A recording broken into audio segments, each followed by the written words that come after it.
Bienvenidos a este nuevo episodio de Pensemos. Seguimos en este Pensemos Buenos Aires con un gran esfuerzo de producción de Oíd Mortales y gracias a Martín y al Mati que hacen que este programa pueda ser producido, hecho, realizado con calidad. Así que uno de los temas que nos había quedado pendiente desde que empezamos a hacer este programa, como siempre, hablar de esas cosas que nadie hable o que los medios de comunicación masivos no dicen, y con la consigna de que cuando todos piensan lo mismo, nadie está pensando, nos había quedado un tema pendiente que era el tema de los carapintadas. Una etapa que tal vez para muchos que están escuchando dirán, ¿de qué se trata esto? Bueno, para eso acá en Buenos Aires tenemos la suerte de poder ver a varios protagonistas y vamos a hacer una especie de miniserie sobre el tema carapintada. Para esta primera parte de esta charla tenemos el gran gusto y el gran honor de empezar esto con un amigo personal, un amigo de Pensemos, un amigo de Inmortales, un veterano de Malvinas, un héroe de Malvinas, aunque a él no le gusta que se lo digan, pero no podemos más que mencionar y agradecerle siempre todo el esfuerzo y sacrificio que ha hecho. Con nosotros el señor Juan José Gómez Centurión. Juanjo. Hola, buen día, Luis. Bueno, muchas gracias por la invitación. Sí, siempre es un placer estar y me siento acá en casa con ustedes. Así que muchas gracias. No, y viste que laburo que han hecho acá de producción. Impresionante. Siempre vos en cámara llegás hasta donde te lleva tu equipo de producción. Así sí, que, no, y nos vamos cada vez más lejos. Bueno, sé que lo hemos hablado varias veces y vos sos reticente a hablar de esto, pero yo creo que la sociedad se debe una explicación, entender qué pasó. Muchas veces queda todo, viste, como mezclado en una nube de golpe de Estado. Veníamos del 76, que había habido un golpe de Estado. Después resulta ser de que hay un levantamiento en el 87, que era un golpe de Estado. Después, en otro momento, aparece la tablada, que también... Está todo mezclado. Entonces, tratar de ordenarlo. Bueno, vamos a intentar. Empecemos. Para preguntarte, el primer alzamiento que se realiza, que es el que encabeza en su momento el teniente coronel Aldo Rico, veterano de Malvinas también, comando, ¿fue un golpe de Estado, un intento de golpe de Estado? No, de ninguna manera. Bueno, hay que entender un poco el contexto y, digo, si vos mirás cómo empieza y cómo termina, te vas a dar cuenta, digamos, qué es lo que pasó y a qué apuntaba, que no fue un movimiento, no fue un alzamiento, fue un claro cuestionamiento de un grupo de oficiales, de un proceso que estaba viviendo el ejército y de alguna manera un planteamiento a los mandos de reflexión y de decir, bueno, esto no queremos que pase, de determinadas circunstancias que estaba viviendo el ejército en ese momento. Estamos hablando del 87, el pleno gobierno de Alfonsín, cuando ya el gobierno de Alfonsín había pasado, digamos, la primera etapa de enamoramiento institucional del 83, 84, 85, con serios, el país con serios problemas económicos. Ya empezaba el fenómeno de la inflación, empezaba a asomarse en el horizonte social. En esa época los mandatos eran de 6 años. Claro. Entonces el problema de los gobiernos era llegar a los 6 años, ¿no? Porque ahora no llegan a los 4. Sí. En esa época llegar a los 6 es una aventura. Y hay que encontrar permanentemente temas nuevos, sobre todo en procesos de crisis económica, en un país que estaba sufriendo un proceso de transformación enorme, con toda esta impronta socialdemócrata del gobierno de Alfonsín. Y Alfonsín empieza a ir por lo que él, como socialdemócrata que era, empieza a ir por las vacas sagradas, digamos, ¿no? Y intenta toquetear en el Congreso una serie de grupos de poder, una serie de circunstancias que lo van haciendo retroceder políticamente. Las elecciones intermedias no habían sido buenas para el radicalismo. Entonces aparece, ya había terminado los juicios de la Junta. Los juicios a la Junta habían sido, cuando vos lees en retrospectiva los juicios a la Junta, habían sido de alguna manera el hecho de decir, este tema, que fue un tema de campaña, que es un tema que la sociedad reclama, enjuiciar a los integrantes de la Junta Militar, que habían sido parte de todo un proceso de facto, digamos, adentro de la Argentina, terminaron los juicios de la Junta, sentencias a los comandantes. Los juicios de la Junta no es lo que plantea Estracera, digamos, la película Estracera, ¿no? Sí. Todos los integrantes del juicio de la Junta habían jurado por el Estatuto del Proceso. Todos. Desde Gil Lavedra, que había sido procurador de la Cámara de Casación Penal 76-77, Estracera, todos habían sido jueces y habían jurado por el Estatuto del Proceso. ¿Cómo se llama? Zaffaroni. Zaffaroni también había sido juez del proceso y había jurado por el Estatuto del Proceso, no por la Constitución Nacional. Entonces, era toda la sociedad que había participado de los gobiernos militares, era un revival de salir a decir, yo no fui, yo no tengo nada que ver, y estos tipos son unos miserables, que bla, bla, bla, bla, bla. Claro. Esto fue la Argentina. Fue un cambio de camiseta que duró 2 años, 3 años. El Partido Radical había tenido más de 650 intendentes en el proceso de origen radical. Ministros, embajadores. Toda la familia radical pasó por las embajadas del gobierno del proceso. Digamos, esto era la Argentina. Yo no quiero imputar cargo en él. No, estamos en una descripción. Esto es lo que pasaba. Entonces, terminados los juicios a la Junta, obviamente promovidos por el gobierno, en ese momento el ejército tenía como 2 niveles de reclamos, si vos querés, etarios, ¿no? Ajá. Había un segmento etario que había formado parte de todo el proceso desde el 74 de guerra contrarrevolucionaria, en las distintas formas jurídicas de los distintos gobiernos, que eran, ponerle de capitán para arriba, y de capitán para abajo, o teniente primero para abajo, que no habíamos vivido en forma directa, que sí habíamos ingresado al colegio militar por ese proceso. En la época del proceso. Claro, y que yo iba a ser abogado, yo ingresé al colegio militar porque se abrió el operativo Independencia y dije, yo quiero estar ahí. Ya. Recuerdo que eso en una de las charlas lo contaba. Y éramos una juventud que en una Argentina que estaba en crisis y al borde de la guerra civil habíamos tomado bando, pero no habíamos sido protagonistas, digamos. Vos entrás al colegio militar en el febrero del 76. Febrero del 76. Y egresás como oficial subteniente, ¿no? El primer grado. Claro. En el 79. Diciembre del 79. Digamos, enero del 80. Sí. Y ahí voy destinado al sur. O sea, yo ingresé por la guerra contra la subversión, egresé casi al borde, un poquito después la casi guerra con Chile. Y termino en Malvinas. Bueno, todas estas cosas formaban parte de nuestra vida militar, digamos, ¿no? Sí. ¿Qué es lo que quiere decir? Formaban parte también de nuestro background personal e institucional. Bueno, y ese segmento etario que éramos nosotros, no habíamos sido protagonistas, habíamos ingresado por el proceso histórico que estaba viviendo la Argentina, que además de tener la preocupación por lo que había pasado, teníamos también un alto nivel de demanda sobre las reformas prometidas al ejército. Reestructuración del ejército, reestructuración de la carrera, después de un ejército que había perdido la batalla de Malvinas. No era un tema menor, digamos, ¿no? Si el reclamo que teníamos de decir, bueno, nos prometieron que el ejército se iba a transformar la carrera, que se iba a profesionalizar, que no pasaba nada. Y hay temas que la gente se olvida, ¿no? Puedo decir que los viejos por ahí tenemos buena memoria y no se nos pasan. En el año 84, el Congreso la Argentina tiene como un tema del escape normativo. Los argentinos creemos que si se hace una ley se cambia la realidad. Sí. ¿Qué tenés que hacer contra todo? Hay que hacer una ley. Bueno, ¿sabes? Claro. Hay que hacer una ley y después hacer cumplirla. Para que se termine la pobreza. Claro. Seamos felices. Seamos felices. La ley de la felicidad completa. Claro. Y bueno, hay una ley del año 84 que vota el Congreso, muy buena ley, en beneficio de los soldados conscriptos que hacía 1 año y medio se habían ido de baja. Ajá. Para que sean reincorporados en un lapso muy breve de tiempo a las organizaciones médicas, tanto de la Fuerza Aérea, de la Armada y del Ejército, para hacer una revisión completa de todos los temas médicos que hubiesen quedado después de la baja.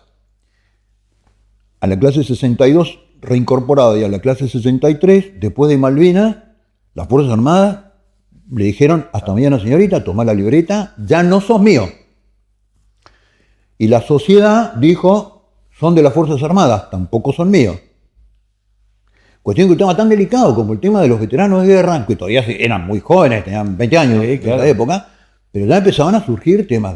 Bueno, esa ley fue una excelente ley y nunca se reglamentó. Si se hubiera reglamentado... ¿Cuántas leyes hay, no es así reglamentadas? Sí, claro. Entonces, y las mejores habitualmente. Entonces el Congreso ese día aplaudieron todos, lloraron todos por la aprobación de la ley, pero la ley nunca se reglamentó y nunca se implementó. Si se hubiera hecho una revisión médica de vuelta, todo lo que había sido dado de baja, ¿sabés cuántos tipos no hubieran tenido enfermedades graves? No hubieran suicidios. No hubiera habido tantos suicidios. Hubieran tenido un acompañamiento de lesiones de combate que no tuvieron. Estamos hablando particularmente de aquellos que volvieron de Malvinas. Sí, claro. Bueno, todos estos temas estaban revoloteando ahí, dando vueltas, cuando finales del año 85, mediados, casi finales del año 85, hay jueces que empiezan con el tema de convocar oficiales subalternos, en ese momento capitanes que habían sido subtenientes en todo este proceso, a declarar. Empiezan a abrirse determinadas causas, fundamentalmente en el interior. Y empieza el tema de las fuerzas, decir, bueno, ¿qué hacemos con este tema? Había un revulsivo fenomenal y eso termina de...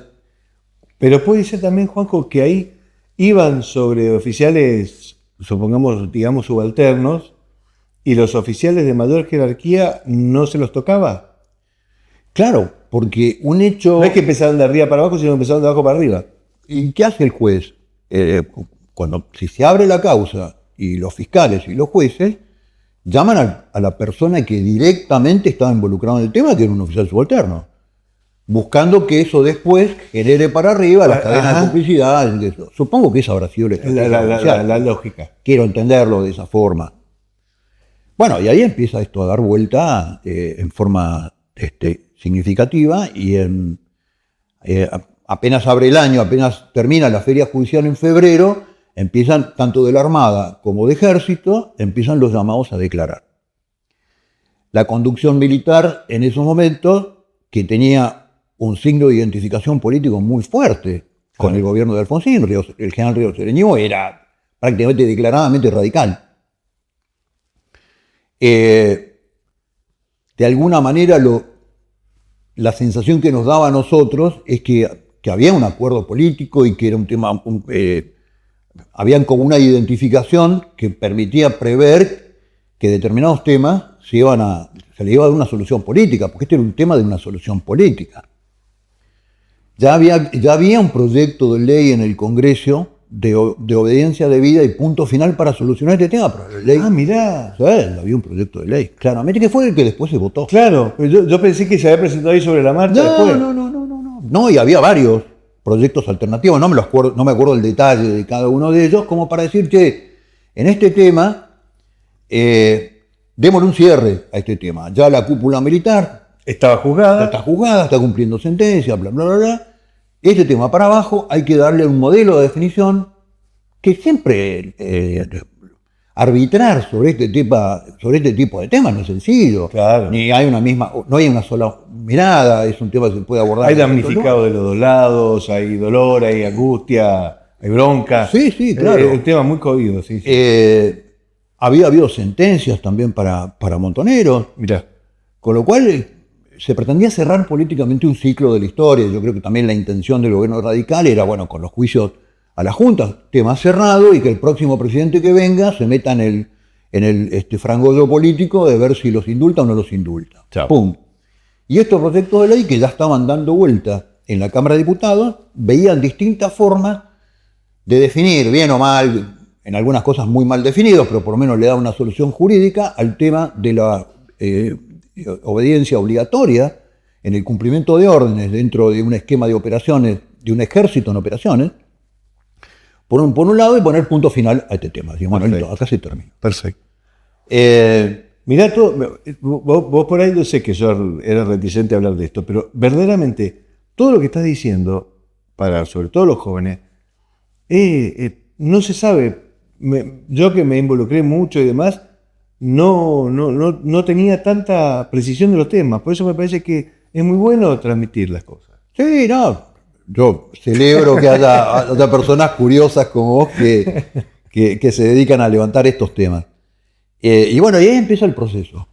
Obviamente, esta temática estaba en los oficiales jefes, mayores, tenientes coroneles, para abajo, capitanes, y de ahí los que éramos más modernos. Yo era teniente, en esa época tenía 25 años, ponerles, sí, 25, casi 26 años. De alguna manera seguíamos a nuestros mandos en este tema. Y se empiezan a hacer una serie de citaciones. Quedaba una citación pendiente para después de Semana Santa, era en Córdoba, con un tipo que era además muy, muy relevante, que lo conocíamos mucho. ¿Quién era? Moner Ruiz. Moner Ruiz. Y... ¿Veterano de Malvinas también? No. Pero había sido instructor, un tipo muy conocido, digamos. ¿Comando? No, paracaidista. Y claro, nuestro panteo, los tipos que habían, yo por ejemplo, en mi caso personal hablo, no quiero representar a nadie y ni pretender representarlo. Pero yo había vuelto de la guerra, digamos. Yo decía, bueno, si se entrega un tipo, digamos, este es estado de sitio, operaciones militares, orden de operaciones del jefe del Estado Mayor General del Ejército, de los comandantes de cuerpo, comandantes de brigada, orden de operación, un tipo que cumple con la orden de operaciones. Ese tipo, si cometió un hecho de guerra delictivo, tiene que ser juzgado por la justicia militar, por un tribunal militar, que es mucho más, Garré lo derogó, era mucho más grave que ser juzgado por el derecho penal. El derecho penal, hay ribetes de la guerra, no está hecho para la guerra. Claro, por eso hay un código de justicia militar.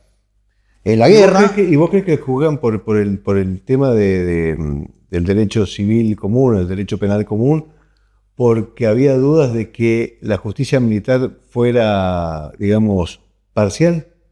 Nunca se hizo desde el 83 al 87 una reforma de la justicia militar. Vos podés intervenir en la justicia militar, nombrar determinados jueces, nombrar determinados tribunales, tener observación y seguimiento del tribunal, podés hacer un montón de cosas, no se ha hecho nada. Pero en este tema, del hecho de decir, acá hubo un delito, de acuerdo al Código Penal, está culpado fulano de tal, también lo declarar. Esto era. Nosotros decíamos, esto no puede ser, digamos. Es una cosa de loco lo que está pasando. Y además veníamos de la guerra, la mayoría de nosotros, que sobre todo estábamos en determinadas unidades de combate o en unidades de escuelas, como la Escuela de Infantería, que normalmente llevaban veteranos de guerra para transmitir experiencias y eso. Nosotros éramos tipos que, si decíamos, si vos en la guerra entregás tus heridos, no vas a buscar al tipo que está herido, que tiene un problema, y que se desarma el espíritu de cuerpo, que fue lo que pasó en el ejército. Particularmente, bueno, de eso vos sabés bastante, ¿no? Sí, pero lo sabíamos todos, Luis, porque vos... Sí, pero vos lo hiciste. Vos en la guerra, digamos, todo lo que vos hacés está fundamentado en que sabés que si vos caes herido, alguien va a hacer lo posible para venir a buscarte.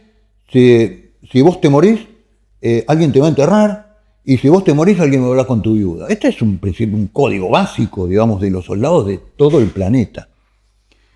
Y bueno, eso fue generando un malestar fundamentalmente en determinadas unidades que eran el epicentro del tema. Y en el miércoles de Semana Santa se produce un hecho en el Regimiento 14, en Córdoba, Regimiento Aerotransportado 14, con el teniente con el Polo, era el jefe, donde Moner Ruiz se refugia y se mete adentro de él. Ah, mirá. Ahora, en la Escuela de Infantería, Rico no estaba acá, ni había sido parte de un armado que era bastante improvisado de este tema, porque era jefe de unidad de misiones. Claro. Este fue un tema de capitanes, acá. En la Escuela de Infantería fue un tema de capitanes y los tenientes que estábamos ahí, y a los suboficiales.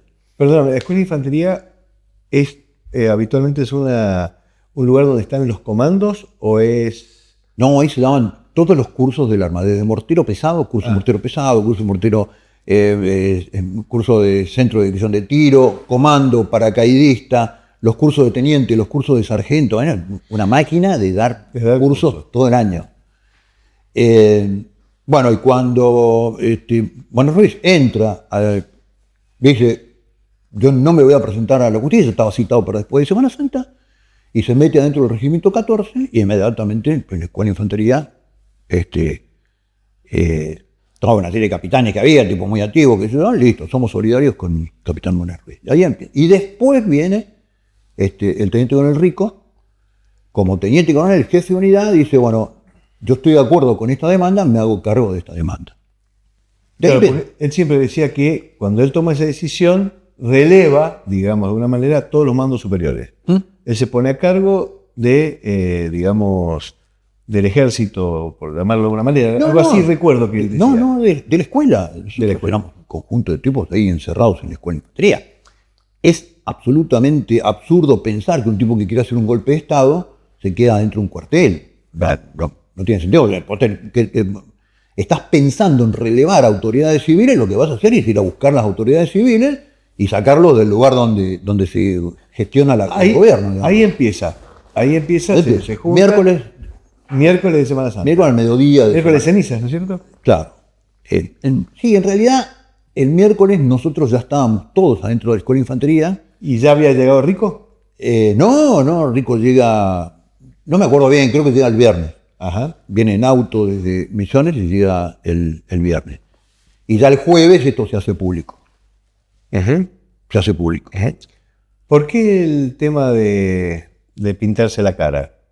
¿Es una señal, fue un símbolo, fue alguien que estaba ahí, se enmascaró y dijo...? Porque los que estaban, en ese momento no me acuerdo cuál era la sección que estaba afuera de guardia, pintarse la cara es la preparación para entrar en combate. Sí. Esto es una señal de Sí. de decir estamos dispuestos. Estamos dispuestos. Pero no creo que haya tenido un sentido político. Fue los que estaban ahí en la puerta dijeron, bueno, acá va a haber tiros, vamos a enmascararnos. Y fue eso, digamos. No mucho más que eso. Para que le sepan, el enmascaramiento que usaban en la cara pintada era el diurno, el nocturno es todo negro, pero bueno. A partir de ahí, entonces, el poder político ve el jueves que hay un alzamiento ya no en Córdoba, en Córdoba y Campo de Mayo. En Córdoba y Campo de Mayo. Campo de Mayo, yo supongo, hubo varias unidades que también empezaron a tener mensaje de los jefes de unidad, de decirte, ojo con esto, qué sé yo. La política, el poder político, claro, tomó esto como en un gobierno que estaba teniendo problemas en la gestión política, con enfrentamientos institucionales con varias instituciones, encuentra un tejerazo, es la forma de victimizarse absolutamente. Entonces encontró este tema como el tejerazo que necesitaba. Entonces empezó a dar máquina, el golpe de Estado, movilización de gente a la calle. Creo que era lo que pasaba dentro de la escuela. Nosotros estábamos ahí encerrados, todo el mundo de afuera nos preguntaba qué estaba pasando. En esos momentos no había ni WhatsApp ni mail, digamos, ¿no? Llamados telefónicos, nuestras familias, qué sé yo. Y el clima se vuelve muy convulsionado y la primera reacción de la política es mandar gente a la puerta de la escuela. Entonces nosotros estamos permanentemente con la hinchada de Chacarita, qué sé yo, ahí del otro lado del alambrado, haciendo que amenazaban que iban a entrar a la escuela. Y así pasamos toda Semana Santa. Bueno, todos nos conocíamos, los que estábamos adentro de la escuela, habíamos estado muchos de nosotros juntos en combate, todos los conocíamos al teniente coronel Rico. Y ahí el ejército toma como la solución política. El jefe de Estado Mayor, mirá el grado de desviación que tenía de percepción de lo que en realidad estaba pasando. Entonces ahí aparece el difunto general Agáez con una brigada desde Entre Ríos que iba a... que siempre se dice que cuando llegas tarde, che. Sí, bueno, pobre, después. Era como... Se dice que Te demoraste más que General Alay. Sí, bueno. Venía a reprimir supuestamente y no llegaba. No, claro, vino y tenía la intención, hizo las declaraciones públicas, pasó con el jeep de Zárate Brazo Largo y ninguna unidad pasó Zárate Brazo Largo porque sacaron las ruedas, te trababan en la palanca de cambio, digamos, nadie quería venir a reprimir un camarada. Porque además se dan cuenta que no había una disputa institucional, una disputa por el poder y una lucha por el poder, no había lucha por el poder. Qué buen punto ese. Que era claro, un operario de trenes se enoja y hacen una huelga. El militar no puede hacer huelga. No, claro. Hace paro. Pero, a ver, si el sargento quiere, el camión no camina, digamos, claro, más claro que el agua, claro, digamos. Claro. Y yo creo que la percepción institucional sobre nosotros era que nosotros no estamos disputando poder. Nosotros estábamos haciendo un acto de inmolación pública, digamos. Tipo, además, que no teníamos ninguna causa, no teníamos nada para perder, no teníamos nada para ganar, que además en los lugares que estábamos éramos todos tipos que en general el ejército nos conocía, estábamos incinerando nuestro legajo, digamos. Bueno, y eso fue increciendo. Fue increciendo viernes, sábado, el sábado fue un día de muchísima presión. ¿Presión a qué te referís?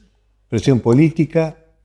Política, mediática, social, la gente permanente. Nosotros en algún momento dado se veían, más allá, digamos, de la puerta o de la alambrada periférica, se veían tipos con fierros. A personas armadas. ¿Sabes? Yo recuerdo que Babi Echecopar en algún momento lo he escuchado en algunas declaraciones que él había agarrado un arma y había ido con otro grupo a morir por la democracia. O sea, fíjate vos el grado de confusión que querían ir a morir por la democracia. Bueno, sí, esto también es lo que generó el gobierno a través de los medios de comunicación y fue generando un monstruo que después no sabía cómo pararlo. La gente salió a la calle, el presidente hablaba, rodeado con Cafiero y con el Partido Justicialista, era como diría ahora Milei, la casta política respondiéndole unida detrás de la República a un golpe de Estado que no existía, digamos. Y a un grupo de militares que no había, era la primera vez que no venía un general a hacer un golpe de Estado, sino que era hasta ahora un grupo de tenientes y capitanes, hasta que llega Aldo Rico, que ya era teniente coronel. Sargentos, cabos. Claro. Lo primero que hicimos el jueves fue sacar a los soldados del cuartel. Ah, perfecto. Y todo el cuartel fue operado por cuadros, por suboficiales y oficiales. Y bueno, la escuela tenía un movimiento diurno, que era este movimiento de la cosa política, y de noche, por la puerta, entraban políticos, senadores. Bueno, muchachos, ¿ustedes qué quieren? ¿Qué es lo que están buscando? Sentémonos a negociar. No hay nada para negociar. Era una cosa bastante... yo no participaba de eso, yo era muy teniente, digamos, no estaba dentro. Los veía. Estaba de guarda, los llevaba y los entraba. Pasaban, yo creo que pasó toda la Cámara de Senadores por ahí, que venían a tratar primero de entender qué estaba pasando.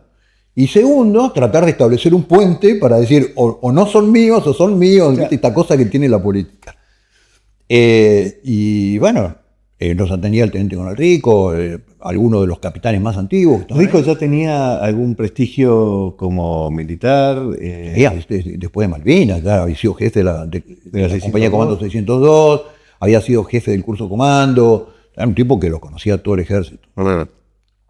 Y ahí, entre que la columna de represión no llegaba, lo cual era un mensaje de decir, los militares no van a solucionar este problema a través de las armas, digamos, porque no hay nadie que se va a parar enfrente y a tirar ahí. Yo no conozco. Ni hubieras tirado vos, ni hubieran tirado ellos. Claro, obvio. Yo calculo que la política empezó a ver cómo hacemos para desatar esto. Si los militares, que son los camaradas, los que tienen los cañones, los que tienen los tanques, estos tipos no le van a tirar, ¿cómo se desarma esto?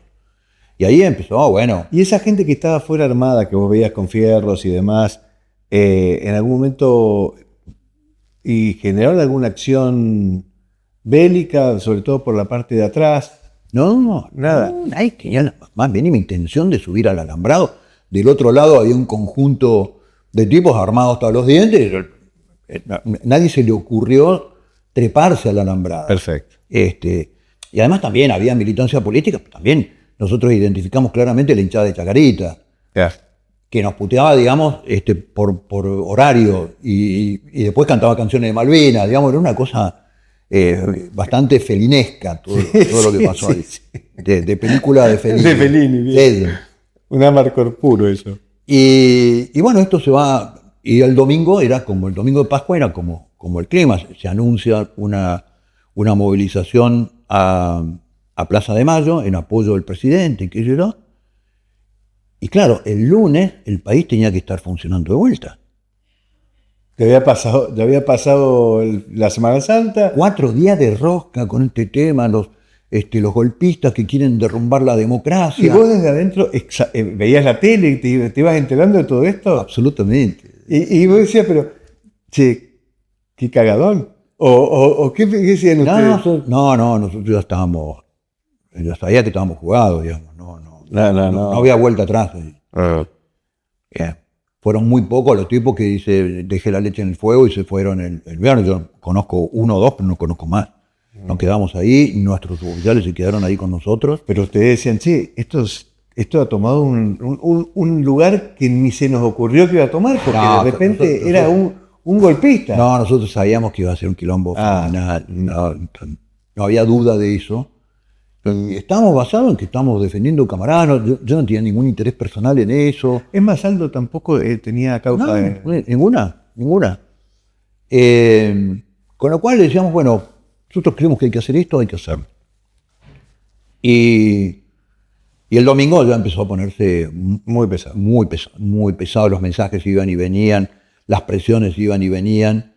Y bueno, como sabíamos que era además el Teniente Coronel Rico, con una firmeza, una decisión tremenda. Y claro, nos llega a los tenientes, después de...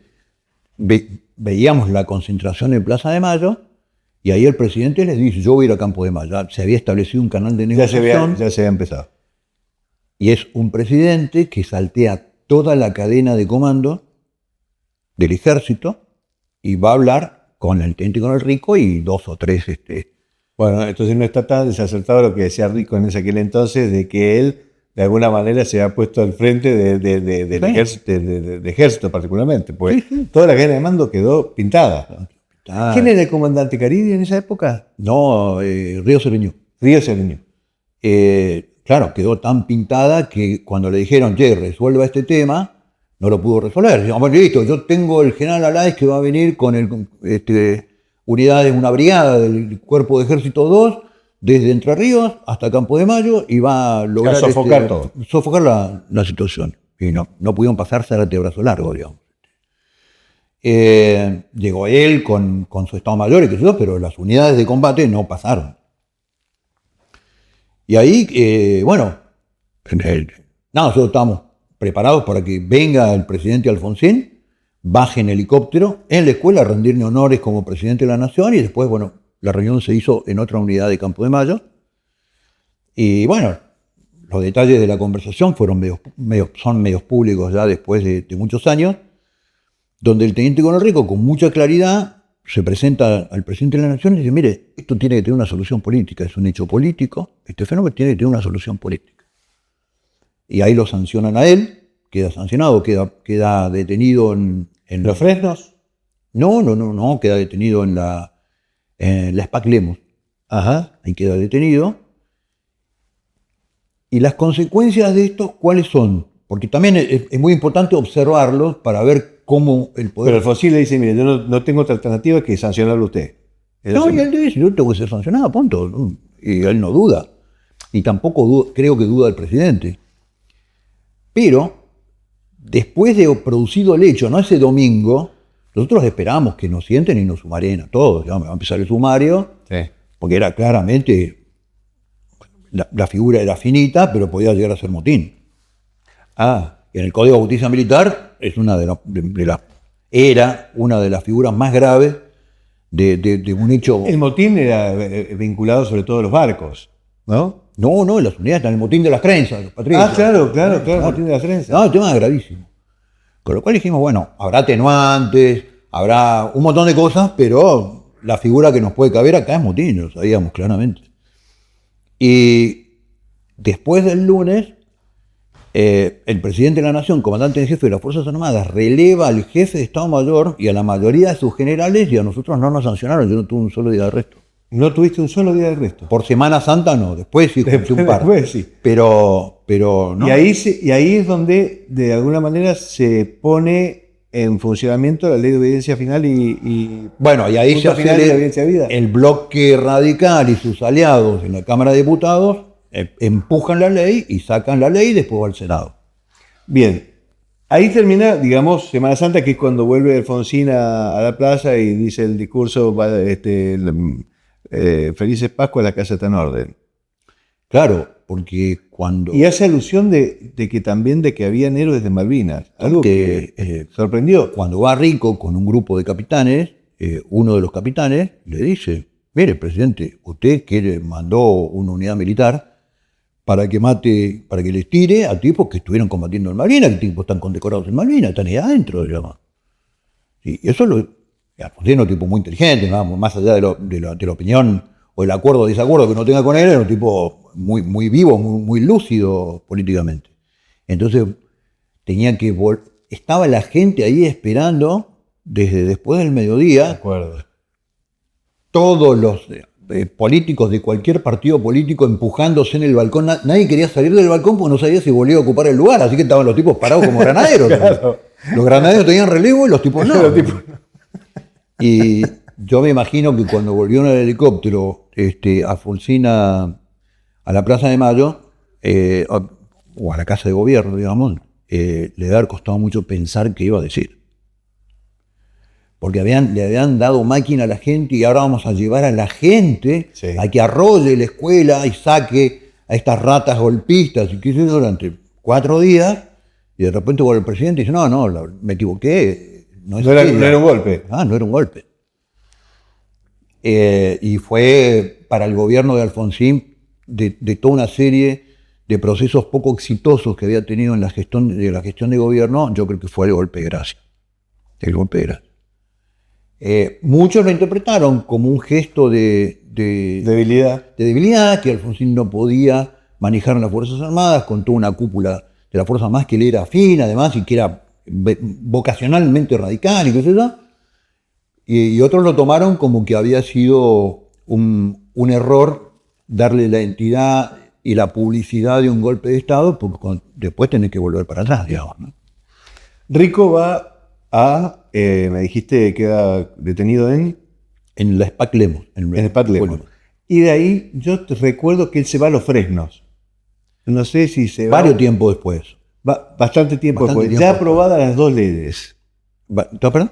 Aprobadas las 2 leyes, obediencia de vida y punto final. Sí, fue rápido. Antes de fin de año, antes del cierre de diciembre... Ya estaba aprobado. Ya estaba aprobado. Él se va a Los Fresnos. Yo me acuerdo que se escapa y va a Los Fresnos. No. La causa, a él lo sancionan, creo que entre abril y noviembre, por ahí, le sale la resolución por parte de la justicia militar de su tema y se lo da de baja. Y se va a Los Fresnos. Perfecto. Sí. Y de ahí se va a Montecasero, a zonada en la cual vos no participaste. No estuve. Estuve en la escuela de infantería, muy atento a lo que estaba pasando. Pero esto también pasó en Corrientes, digamos. Claro, fue una especie de alzamiento que se produce que no tiene mucho tiempo, no recuerdo que haya pasado mucho tiempo, que fue bastante rápida la resolución de ese inconveniente. Sí, porque fue bastante insólito también, pero hubo herido, digamos, una cosa muy... mirá. Muy, por colocación de minas o por accidente de vehículos y qué sé yo, pero digo, estas cosas tienen siempre consecuencias, nada es gratis. Fue más complejo.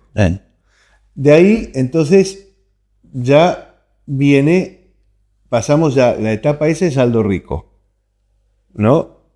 Y ayer estábamos hablando con María Marta Seineldín y él da cuenta que su padre, ellos estaban en Panamá, viene a Argentina como para liderar, porque evidentemente el tema, que si bien había empezado con una mediana resolución con ley de punto final y obediencia de vida, no tenía una resolución completa.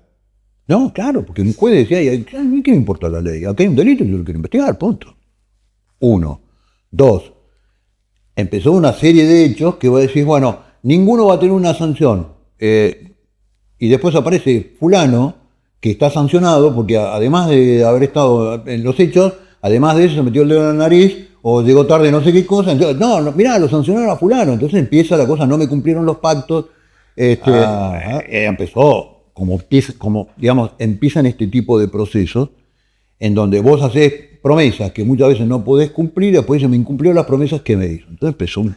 Ahí, perdóname que yo te saque porque yo no tengo el recuerdo demasiado claro, pero estamos hablando de que en ese momento ya Aldo Rico había armado su partido político, el Modín.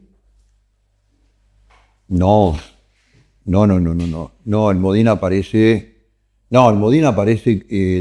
sí, empieza a aparecer después de Montecaseros. Porque yo recuerdo que cuando viene... Porque después de Montecaseros, él va a cumplir una sentencia a Magdalena. Rico. Cuando está en Magdalena, van las autoridades de un viejo partido en la provincia de Buenos Aires y le ofrece ser candidato en las próximas elecciones y la presidencia del partido. Y ahí empieza Aldo con su derrotero político, digamos. Porque yo recuerdo que cuando viene, y ahí viene el tercer levantamiento que da pintada, que sería, estamos hablando de Villa Martelli, claro, que también empieza en la escuela de infantería y en ese también participás. Yo estaba destinado en la escuela de infantería, había estado desde el 87, seguía destinado ahí. Uh-huh. Bueno, fue esto un poco lo que te contó Marta. Claro. Viene el coronel desde Panamá, que era agregado militar en Panamá, se presenta en la escuela de infantería. Siempre con ese prestigio, el coronel... Sí, obvio. Yo había sido oficial de él en la guerra, digamos, con lo cual... Me acuerdo que aquella charla que tuvimos en otro programa cuando contabas que vos tenías de jefe de regimiento a Cineldini y de jefe del curso comando a Aldo Rico, que saltaba del fuego de la sartén. Sí, claro, era claro. Nunca tenía paz, digamos. No, dos tipos extraordinarios con distintos perfiles, muy distintos los dos, pero para mí fueron maestros. El coronel fue como mi padre en la vida militar, digamos, de alguna manera, y Rico para mí fue un modelo en el curso de comandos de jefe extraordinario, con una cabeza táctica fenomenal. Bueno, el tema es que cae el coronel a la escuela, con una lista... Totalmente de... Eso no lo sabía nadie, o sea... Ustedes de algo habían... En la Argentina hay secretos. Claro. Bueno, algunos ya sabían, no sabíamos el día, la hora y el minuto, pero sabíamos que había un tema en marcha, digamos, ¿no? Siempre nos llamó a nosotros mucho la atención que el gobierno de Alfonsín, a la hora de designar un agregado militar en Panamá, ¿no? Contábamos, Marta, que primero lo habían nominado para ir a Alemania y después no, y lo mandan a Panamá. No sabía lo de Alemania, pero Panamá era una bomba de tiempo. Uh-huh. Es decir, el presidente de Panamá, que había sido aliado de los Estados Unidos, de la CIA, que estaba cuestionado por narcotráfico, era una cosa complicadísima, muy complicada. El gobierno lo manda al coronel a Panamá, a ayudarlo al gobierno de Panamá a que arme las fuerzas de autodefensa. Una cosa estuvo rara, ¿no? Podría haber ido a Uruguay, o a Bolivia, o como a Alemania. Eso. Todo dice que se lo quisieron sacar de encima, que era una amenaza. Te lo sacaban de encima, agregado militar en Birmania. En cualquier lugar que vos lo mandés al exterior, pero Panamá en ese momento, bueno, 2 años después, 3 años después, tuvo la invasión. Claro. Bueno, aparece el coronel con todo un listado de temas de reclamos hacia el general Caridi, que era el jefe del Estado Mayor General. Ahí era Caridi. Y ahí empieza el minué de Villa Martelli, que duró también de un viernes a un domingo en la noche. Que salen del Campo de Mayo, estaban ahí ustedes y se van. Yo no sé si vos vas con el coronel a Villa Martelli. No, yo me quedo en la escuela. Vos te quedás en la escuela. Sí. Vos te quedás en la escuela. Me quedo a cargo de la escuela. Ahí hay un accidente, puede ser, puede ser que haya habido un herido grave o un fallecido dentro de la escuela de infantería. No me acuerdo, por lo menos no tengo registro. De ahí llegan allá el levantamiento ya lo maneja, lo lleva Seinendín, que un poco hablamos, perdón que sea tan referencial a María Marta, pero hablamos de esa parte que lo terminan reemplazando a Caridi por Cáceres, que fue el mediador en ese momento, y en quien Cáceres era, y acá hay ya una diferencia, Cáceres viene en el rol de Alaiz, viene con la primera brigada blindada, con asiento en la provincia de Buenos Aires, Tandil, Azul, Olavarría. El dicho demoraste como Alaiz está, pero no el de General Cáceres. No, claro, pero Cáceres era un tipo con otra visión de las cosas, con una cabeza totalmente distinta, un tipo muy soldado, que nos conocía con mucha profundidad, conocía a los oficiales, y se adelanta con su Estado Mayor, el general Cáceres. En el Estado Mayor del general Cáceres estaba mi hermano, destinado. Luis. Mi hermano Luis. Así que nos encontramos ahí en los parlamentos, nos encontramos de un lado y del otro. Y yo creo que en las conversaciones entre el general Cáceres y el coronel Sendaldino, el general Cáceres, perdón, le dice, mire, la brigada va a estar llegando, si salió el viernes, va a estar llegando mañana a la mañana. Con lo cual, para que esto pueda continuar el modelo de negociación, ustedes tienen que salir del escuela infantil, porque si no, Campo de Mayo va a quedar rodeado, punto. Y ahí el coronel sale a Villa Martelli. El responsable, el jefe de regimiento, el regimiento de Villa Martelli, ¿no es cierto? ¿O un batallón? Sí, un batallón logístico. El jefe de ahí dice, che, venite para acá. Sí, claro, yo lo recibo. Sí, yo te... Y ahí el tema público, ya Alfonsín estaba ya al borde del mandato, digamos, muy al borde del mandato. El tema sale de Campo de Mayo y se instala en la General Paz. Claro. Ahí en Martelli está ahí de la entrada a Buenos Aires, digamos. Sí. Con la cual públicamente va a la izquierda, organizaciones de izquierda, ya tenían donde hacer todo el show, digamos, habitual. En esta cosa, digamos, de manifestarse para decir acá estoy, digamos, ¿no? Sí. Otro golpe de Estado más. Claro, otro golpe de Estado. Y claro, de nuevo, el día lunes el país tenía que empezar de vuelta, digamos. Con lo cual los conflictos tienen que solucionar el domingo a la tarde, punto. Esto es de manual. Y bueno, ya el domingo a la tarde se anuncia el relevo del general Caridi y se hace cargo del ejército el general Cáceres. Y toma el compromiso de cumplir con las negociaciones. No, y digamos, primero se hace cargo un jefe de Estado Mayor que conocía los elementos de combate porque él venía de ahí.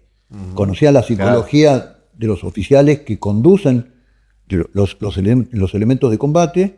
Un hombre de caballería, lo cual generaba muy buen soldado. Cáceres es un tipo muy respetado y muy querido en el ejército. Un tipo que tenía en cartera desde hace mucho tiempo la reestructuración del ejército. Mirá. O sea, que era consciente de esta problemática.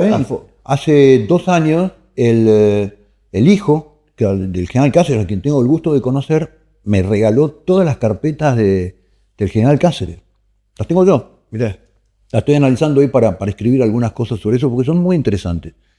Y el general Cáceres, que era general de brigada, era un tipo que en el Estado Mayor tenía una cantidad de planes de reestructuración del ejército. Era un tipo que entendía el ejército. Y se murió en el camino. Sí. Lamentablemente. Muy lamentablemente. Porque en algún momento tengo la idea de que Cáceres un poco toma una posición media intermedia y había una diferencia con Cáceres o lo que me acuerdo está mal. No creo que hayan estado de acuerdo en el 100% de las cosas, pero entendían el espíritu de lo que había que hacer en el ejército, digamos, y lo que había que hacer con los oficiales subalternos, y profesionalizar el ejército, reestructurarlo, darle otro espíritu al ejército, del espíritu de esta que nos habían intentado imponer, digamos, desde este modelo socialdemócrata. En fin, era el tipo que entendía el ejército. O sea, no, Yo lo he escuchado a Estracera en su momento decir que es lo que estaba buscando la justicia y lo que se ha terminado haciendo es buscar venganza. Dicho Mismo Estracera, ¿eh? ¿Dicho por Estracera? Sí. Sí, claro. Uy. Ellos querían buscar justicia y esto termina siendo una búsqueda de venganza. Bueno, y hoy lo que está instalado es la red. Cuando sectores del kirchnerismo hablan de Lawfare, ellos la conocen. Porque este modelo es un modelo de guerra jurídica, Lawfare. Clarísimo. No importa si se hace justicia o no, lo que hay que generar es la retaliación de lo que pasó en los 70 a través de la justicia. Y el gobierno actual, la verdad, que está tomando posturas bastante interesantes. Bueno, sacando los casos que pasó los otros días con este compañero tuyo, camarada, con Losito y demás, que ha sido... Pero son medidas jurídicas, ¿eh? Sí, claro. No son medidas políticas. Ojo. Son jueces que ya dicen, che, esto es yo algún día alguien va a leer esto y tiene mi firma, digamos. Y lo que está pasando desde el 2005, el pacto Néstor Kirchner-Berbisky, es un baldón para la justicia argentina.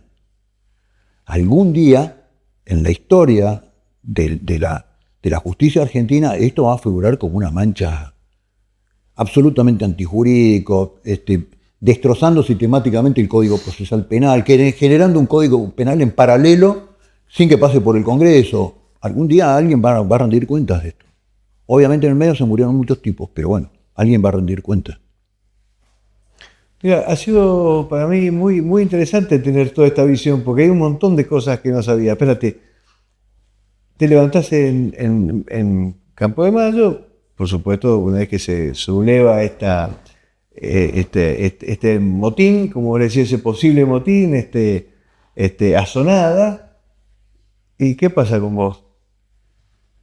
Vos venías con una carrera muy promisoria, habías sido condecorado con la mayor distinción de heroísmo que da la República Argentina a un combatiente, por dos hechos puntuales muy trascendentes, que hemos hablado en nuestros programas. Venías con una carrera, una foja de muy buena calidad de servicio, muy buena foja, y ahí cuando se termina el lanzamiento, ¿qué pasa con vos? Y bueno, había mucha gente en el ejército que te reconocía y que te decía, che, bueno, esto fue importante, esto al final de cuentas, nosotros éramos tenientes, a nuestros mayores, tenientes coroneles, claro, teníamos una cabeza mucho más flexible para poder entender qué era lo que iba a venir. Nosotros nos preguntaban y decían, pero mi coronel, usted va a ir preso. Claro, yo no, nosotros vamos a ir presos. Yo no, vos sí. Claro, pero va a ir preso. Y sus compañeros van a ir presos. Los tipos te decían, no, ¿usted qué sabe? No? Esto es imposible porque el poder político lo que está haciendo es encuadrar este tema. Todo el mundo tenía explicaciones. Yo, bueno, miraba y decía, va a ir preso. Y terminaron presos. Entonces, bueno, muchos y otros te decían, no, hereje, porque la disciplina... Y la disciplina militar tiene un sentido muy específico, no es un valor que se volvió loco adentro de escala de valores de un militar. La finalidad de la disciplina es preservar la organicidad del cuerpo, del ejército, de la unidad, de la subunidad, de lo que sea, en beneficio del cumplimiento de la misión. Y lo que se estaba deteriorando con este tema de decir, che, entreguemos los tipos, era la disciplina del ejército. Y ahí a vos te mandan a un destino piola, tranquilo. Me mandan al sur, obviamente me separan de la escuela de infantería, yo he estado mucho tiempo ahí, había sido instructor mucho tiempo, nos separaron a todos, nos sacaron, porque con esta cosa es, bueno, muerto el perro se acabó la rabia. Entonces, saquemos a los tipos que son portadores de este virus. Seineldin va preso. Ahí va preso y los oficiales con N cantidad de días de arresto a distintos lugares. Y ahí yo voy destinado al liceo Roca en Comodoro Rivadavia. Estoy un año ahí, me preparo para rendir a la escuela de guerra y después rindo a la escuela de guerra y entro a la escuela de guerra. Ajá. Y en ese interín sucede la tablada. Ese verano. Claro. Ese verano. ¿Diciembre del 88? ¿Cómo? ¿Diciembre del 88? No. Martelli termina, poner el 19 de diciembre del 88 y en el 89, Sí. en enero, 20 y pico de enero, Sale de tablada. claro. Sale de la tablada. Y me acuerdo que lo hablábamos el otro día con el Chiquito Barrio, que lo primero que hacen es acusar a los ricos y a Cineldina, los dos, por los dos. Tiran Los panfletos. panfletos. Los panfletos. Era generar un hecho de sangre, es decir, estos tipos fueron los que lo generaron. Y nosotros vamos a salir en defensa de la democracia y bla, bla, bla, bla. Juanjo, como siempre, para mí es un gran gusto escucharte, nos aclarás la historia, nos pone, ahora en ninguno de los dos casos, ni en Villa Martelli que participaste, Escuela Infantería Villa Martelli, ni en Semana Santa, fueron dos movimientos militares para poder tomar un poder político. No, era un tema ¿Y eso claro. queda claro en los juicios, en todo lo que se los... ¿Queda claro eso? No, sí. No, quedan claro que fueron dos temas institucionales.